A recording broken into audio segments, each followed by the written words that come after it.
In the beginning was the Word. My name is Maria. Hello guys, my name is Juan. Hi, my name is Sarah. My name is Christian, and this is my testimony. Here is my testimony. I was born and raised in a Christian household. So I grew up in a dysfunctional family. So growing up, I was never a party girl or drinker or having any sexual intercourse with anybody. So I was raised my whole life as a Catholic. When I was a kid, I was always bullied. And the Word was with God. So it wasn't until I entered an unhealthy relationship that I really realized that I didn't have God. Now, my dad's departure had a significant emotional downturn in my In life. the middle of high school, I met a guy and I started dating him.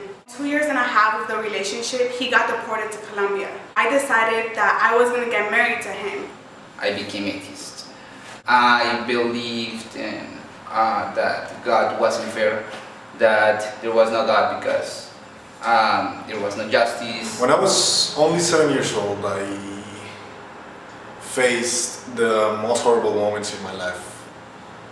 I had a very bad accident, being brain dead. Like all the machines were connected to my body. And the Word was God. My world revolved around him. What happened was that I found my identity in him. So when things ended, it felt like I lost something so valuable, like a treasure. So in order to ease that pain, I turned to going out and partying and drinking. In the back of my mind, I knew I shouldn't get married to him, but I still decided to do it anyways. In that process, I met another person, and I cheated on my husband. Started hating God and hating the idea of the concept of religion, until I met a group of people, kind of crazy people, kind of boring people, but they loved the Lord and they showed me the Lord. My parents, they had faith, they had a lot of hope. And after 4 months, I walked out of that hospital like a brand new man. He was in the beginning with God.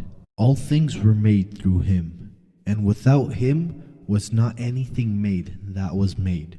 It was until I remembered this word called grace. It basically says, you're a piece of crap, but you still deserve to be happy and have this purpose in your life. And that my future seemed very hopeless and meaningless.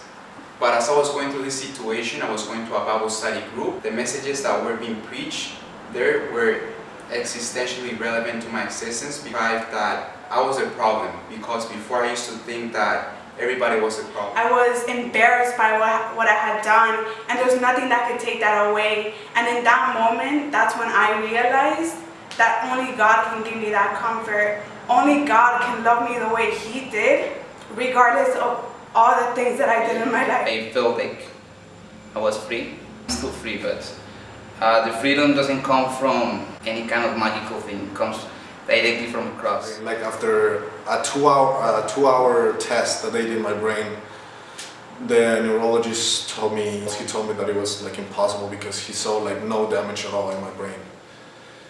And there was only one answer for that, and it was God. In him was life, and the life was the light of man. The light shines in the darkness, and the darkness has not overcome it.